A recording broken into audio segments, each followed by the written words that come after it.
Dr. Professor Yogendra Mishra, Senior Literature and Member of Hindi Salahkar Samiti, Ministry of Civil Aviation, Member of the Organizing Committee, Ministry of Earth Sciences, Government of India. He has done his MA in different disciplines such as Hindi, Sanskrit, Linguistic Sciences, Translations and Acharya Literature. Besides an MPhil and PhD in Linguistics, he has been a professor in different universities such as Bundelkhand University, Kendriya Hindi Sansthan, Pune University, Himachal Pradesh University, etc.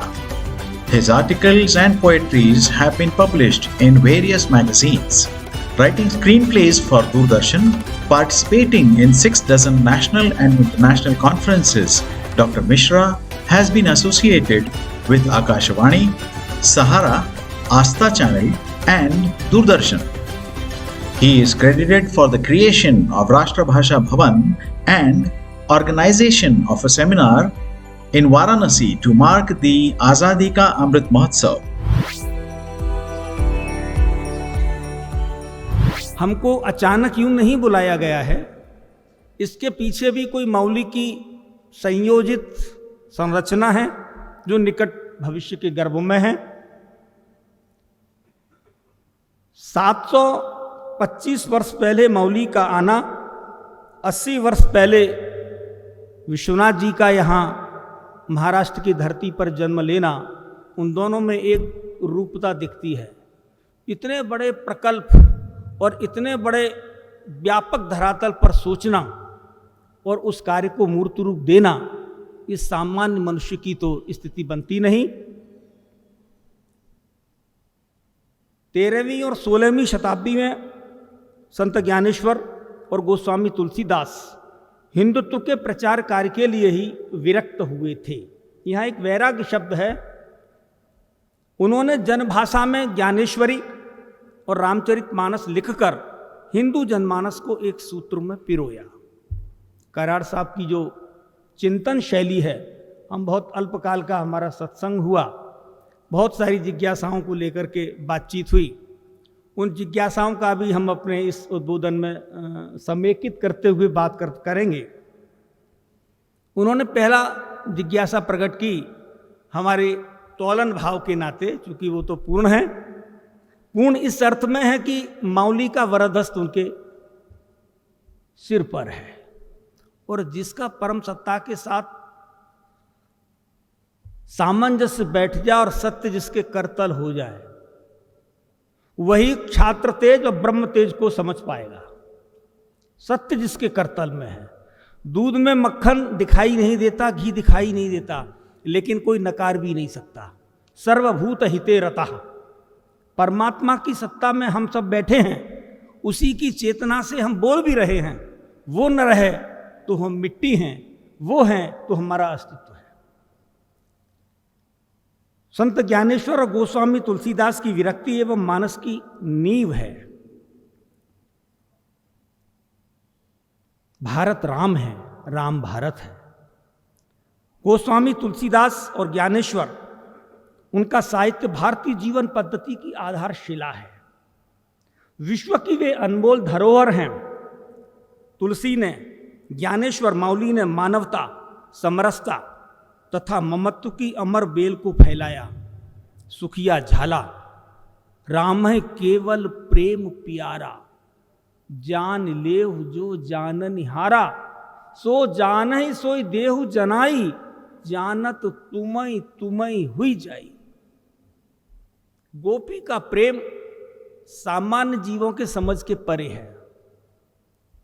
मौली का निवृत्ति नाथ से प्रेम भाई भाइयों के समझ से परे है। मौली का एकनाथ जी का प्रेम सामान्य जीव की समझ से परे है। विश्वनाथ कराड़ जी का आनंदी के प्रति प्रेम हम सबको भौतिक रूप से लघु दिखाई दे सकता है, लेकिन शून्य में से शून्य को घटाया नहीं जा सकता, शून्य में से शून्य को जोड़ा नहीं जा सकता। इसी तरह से उस तत्व के साथ जो जुड़ा हुआ है, उसकी जो चिंतन धारा है, उस चिंतन धारा के साथ जब तक हम अपने आप को जोड़ नहीं पाते, तब तक उसके धरातल की गहराई को समझने में हम अपने को अक्षम पाते हैं। राम संस्कृति वाले देशों Indonesia, Brahma, Myanmar, Thai, Malaysia, Burma, Cambodia, Laos, Sri Lanka, चीन, Fiji, Mauritius, Guyana, Tobago, Suriname, Kamboja, Java, England, France, Germany, उत्तरी दक्षिणी अमेरिका और अर्जेंटीना तथा मैक्सिको में हो सकता है कि हमारे संज्ञान में न हो, लेकिन माउली और तुलसीदास जी कहीं ना कहीं अचेतन मन में या चेतन मन में देवता रूप में पूजित हैं। मन कहाँ रहता है? शास्त्र कहता है चंद्रमा मनसो जातस चक्षुः सूर्यो अजायता। आंख के बिगड़ने पर मन बिगड़ता है, जिह्वा के बिगड़ने पर जीवन बिगड़ जाता है। जिह्वा दो प्रकार से बिगड़ती है, स्वाद से तो चिकित्सकों की देखरेख में जीवन बीतेगा, वाणी के बकबक करने से तो आज भारत के न्यायालयों में 4 करोड़ मुकदमे लंबित हैं, और जीवन में सर्वाधिक कर्म की निष्पत्ति, सर्वाधिक कर्म की उत्पत्ति यदि किसी इंद्रिय से होती है तो वेदांत का, मौली का, सनातन धर्म के वांग्मयों का सार वाणी के द्वारा। यदि हमने वाणी पर अंकुश कर लिया, एक अदना सा महावत हाथी को अंकुश में करके चलाता है, हम वाणी पर अंकुश नहीं कर पाते। इसीलिए सारे कर्मों का जो कार्य व्यापार है वो वाणी के माध्यम से होता है। साधकों ने और संतों ने इसी पर सर्वाधिक बल दिया है। मौली का और तुलसी का साहित्य न भूतो न भविष्यति पंचम वेद स्वरूप जीवन शास्त्र है। शब्दों पर ध्यान चाहूंगा, हिंदी भाषा चूंकि संस्कृत निष्ठ है, हम चर्चा बाद में जिज्ञासा के साथ करेंगे। उनके साहित्य में जहां भी तुलसी और ज्ञानेश्वर माउली की बात आएगी तो हम दोनों को नाम न बोल करके, चूंकि समय ज़्यादा होगा, तो उनका शब्द का प्रयोग करेंगे। उनके साहित्य में 9000 ओबी हैं ज्ञानेश्वरी में और 7 सोपान है रामचरितमानस में। अब 9000 ओबी का प्रयोग क्यों किया है? शरीर में 9 छिद्र हैं। सनातन धर्म का वांग्मय कहता है कि हम नाभि के ऊपर की 7 इंद्रियों से यदि किसी का देहांत में के समय प्राणांत होता है तो ऊर्ध्वगामी सद्गति होती है, और नाभि के नीचे की 2 इंद्रियों से प्राणांत होता है तो अधोगति होती है। अब ये ऐसा क्यों होता है? कोई विज्ञान है, कोई गणित है? सत्कर्मों का मूल ऊर्ध्वगामी सद्गति, दुष्कर्मों का मूल अधोगति।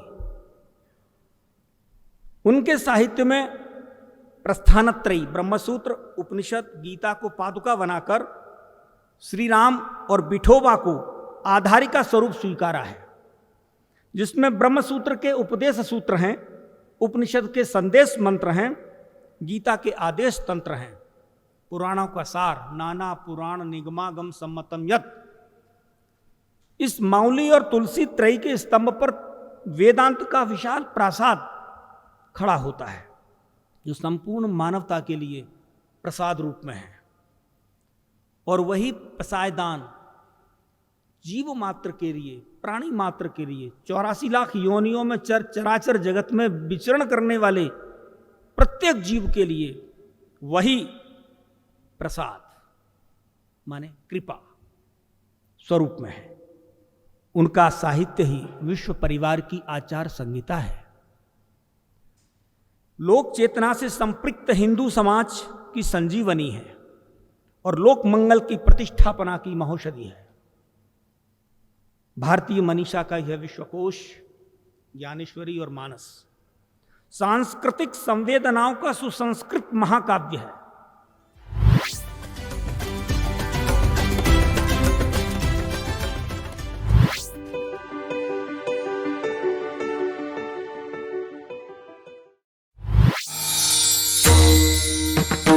समस्त बंधू भगिनी आणि वारकरी भाविक भक्तांनो, तत्वज्ञ संत श्री ज्ञानेश्वर श्री तुकाराम महाराज यांच्या नावाने आणि विश्वधर्मी प्राध्यापक डॉक्टर विश्वनाथदास कराड यांच्या अथक प्रयत्नाने साकार झालेल्या या विश्वशांतीच्या घुमटातून भागवत वारकरी परंपरेचा हा ज्ञान विज्ञानाधिष्ठित अध्यात्मशास्त्राचा दिव्य संदेश संपूर्ण मानव जातीला सुख, समाधान आणि शांतीकडे घेऊन जाईल याचा आम्हाला विश्वास वाटतो.